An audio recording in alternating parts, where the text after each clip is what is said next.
I've talked a lot on this channel about freedom of expression not only in the West but in Japan. We've seen mangaka come forward and talk about how Japanese entertainment is changing and companies are shifting away from create whatever you want to create what will do good in foreign markets as well. And Ken Akamatsu, the mangaka best known for Love Hina, has actually been elected to Japan's House of Counselors, and it has been blowing up on my social media, and I really wanted to talk about it for you guys.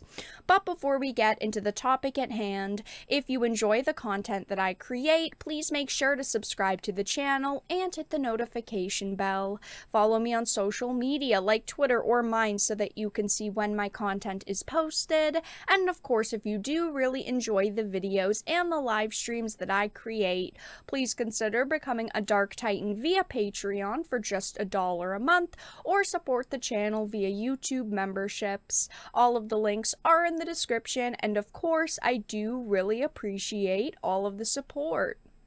So this is an article by Twinfinite. It says, Love Hina mangaka Ken Akamatsu elected to Japan's House of Counselors after campaigning for creators' freedom of expression. I have talked about him on the channel several times, which is why I really wanted to talk about this situation. He stands for everything I talk about on this channel, but it says, today Japan held the election for the House of Counselors, the upper house of the National Diet, and popular mangaka Ken Akamatsu managed to win a seat.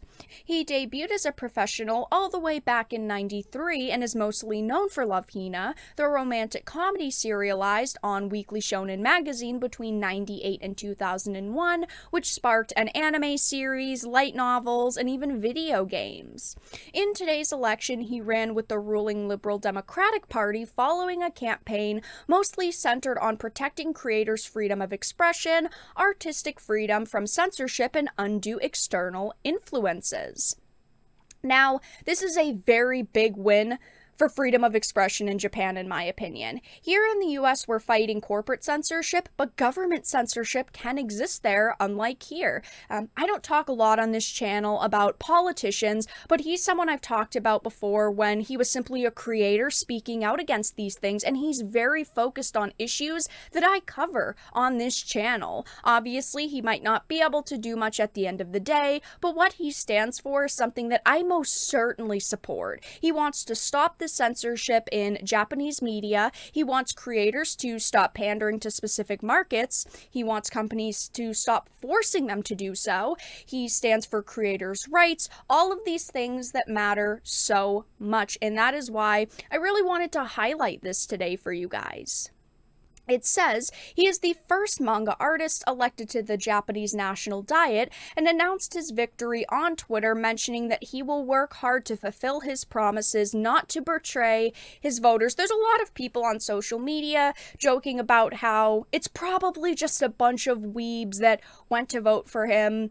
If so, if that's the case, well, he still won, so that's all that matters. And if we go on over to this post that he made, obviously it's translated from Japanese by Google. It's not the best translation, but he does say that he's going to work hard. He doesn't want to betray the voters who voted for him. And there are a lot of people here congratulating him, saying that this is awesome.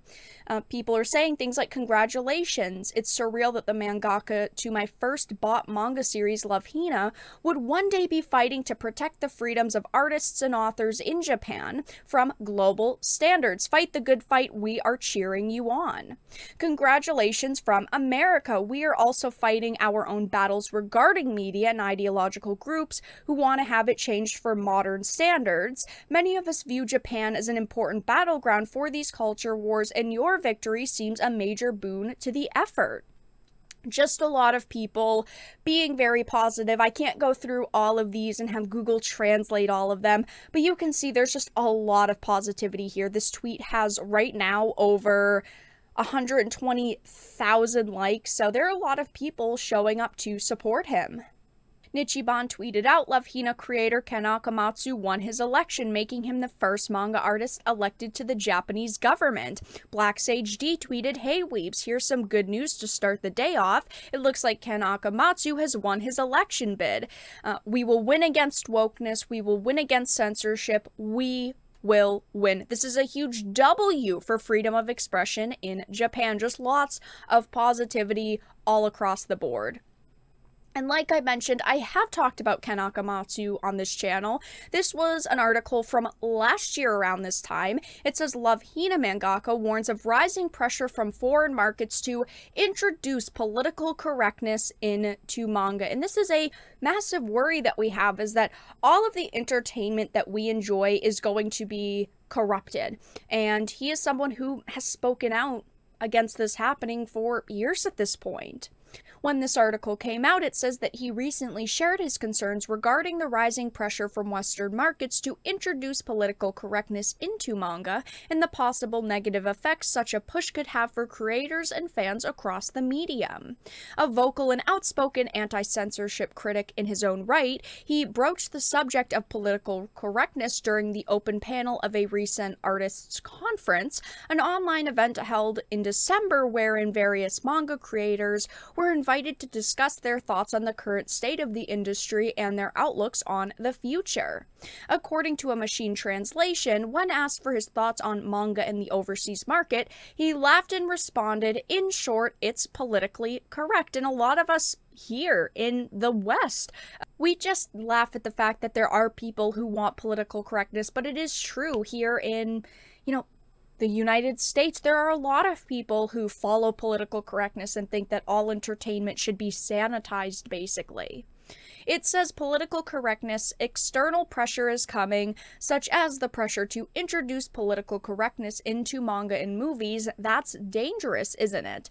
Akamatsu then explains, so far when Japanese manga is at the stage of looking at the world, there is a pressure on the scene to meet more global standards, which of course means censorship.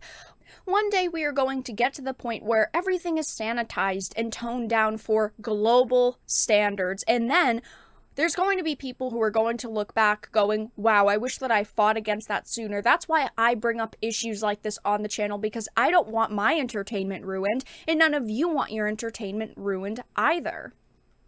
It says, I'd like to have the manga artists unify their opinions to have some extent as to whether such things are correct or not.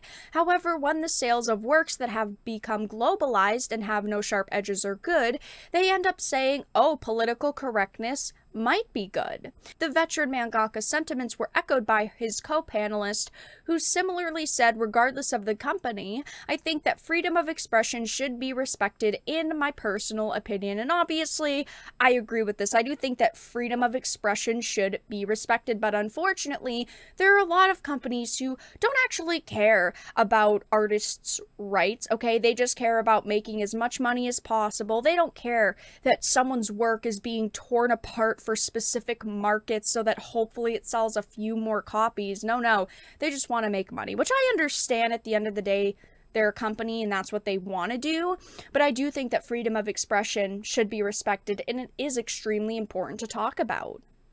Now, obviously, I will be following the situation if there are any updates to Ken Akamatsu after this, and about his campaign for creators' freedom of expression. I will definitely be covering it on the channel, but for now, congratulations to him, but that's all that I really had to discuss in this video. Let everyone know your thoughts in the comments section down below. If you enjoyed and found this video important and informative, please make sure to give it a like, share it, and subscribe to the channel. And of course, if you didn't, make sure to give it a dislike. I appreciate your support either way, but I will talk to you all again in the next video really soon.